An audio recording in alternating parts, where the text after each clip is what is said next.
ഓച്ചയ്ക്ക് വേദനിക്കൂടാ. അങ്ങനെ അത് പൊങ്ങുന്നോ? ഏത്? അല്ല, പ്രായമായില്ലേ? എടാ, നിന്റെ അച്ഛൻ ഇവിടെ പണിക്കാൻ നേരത്ത് അങ്ങേർക്ക് 85 വയസ്സുണ്ടായിരുന്നു. അങ്ങേര് കിടപ്പിലായപ്പോ തന്ന വാക്കാ നിന്നെ ഇവിടെ പണിക്ക് നിർത്താന്ന്. ഓ, പറച്ചിലേട്ടത്തൊന്നും മുഖ്യന്റെ പദവിയാന്ന്. എനിക്ക് ഇങ്ങനെ കന്യാസ്ത്രീയായിട്ട് ജീവിക്കാൻ. കന്യകൻ അത് തന്നെ. ആ, നീ അച്ഛൻ്റെ അടുത്ത് പറയാൻ നിനക്ക് പെണ്ണോട്ടണോ? അങ്ങനെ ഒരു അറ്റൻഷൻ തരണ്ടേ? ഒരു പാട്ടും പാടി അങ്ങ് ചെന്ന് നോക്ക്.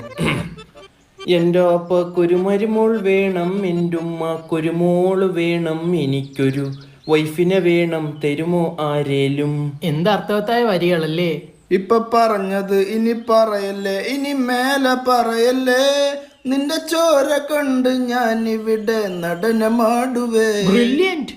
കാര്യമ്മ കരയാമേ? അല്ല, കാര്യസ്ഥ ആ ചെത്തിയെടുത്ത് തന്നെ ഒന്നുകൂടെ ചെത്ത്. എന്തിനാ മോനെ കിണറുത്താൻ? അച്ഛാ, വീട്ടിലേക്ക് സാധനം വല്ലതും വേണം. കാര്യം പറ, ആ? കാര്യം പറ. കല്യാണം കഴിക്കണം. മൂത്ര കഴിക്കണമെന്നോ? കല്യാണം കഴിക്കണമെന്നോ? എന്റെ പൊന്നു മോനെ, നിന്റെ കുട്ടിക്കളി മാറിയിട്ടില്ല. മാറി. 23 വയസ്സായി. 23 വയസ്സായവന്റെ ജെട്ടി ഞാനല്ലേ ഇന്നലെ കഴിവിട്ട്. ഇനി നീ കല്യാണം കഴിച്ച് അവളുടെ അടിപ്പാവടയും കൂടെ ഞാൻ കഴിവണോ? അങ്ങുന്നേ. എന്ത് നീ കഴിവോ? അതല്ല, കുഞ്ഞിനെ അങ്ങനെ പറയാതെ, അതിന് വിഷമമാവും. അതാടാ പറഞ്ഞ, നിനക്ക് പക്വതയായിട്ടില്ല. ആയി. ഇന്നലെ തന്നെ കടയിൽ പോയി സാധനം മേടിച്ചിട്ട് ബാക്കി പൈസക്ക് മുട്ടായി വാങ്ങാൻ ഞാൻ തിരിച്ചു കൊണ്ട് തന്നില്ലേ? അതാണാ പക്വത എന്നും പറഞ്ഞോണ്ടിരിക്കുന്നത്. ഞാൻ ഇപ്പൊ കാർട്ടൂൺ കാണത്തില്ലല്ലോ.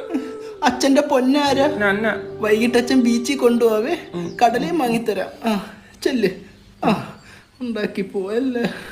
ഒരു നിപ്പിൾ ഉപ്പി എടുത്താന്റെ വായി വെച്ചോട്. ഇവന് ഞാൻ ഇനി പെണ്ണും കൂടെ കെട്ടിച്ചു കൊടുക്കാം. നീ ചത്ര ഈ മാസം അവിടെ കാണിര് പിള്ളേരെ ഉണ്ടാക്കി ഇട്ടേക്കുന്നു.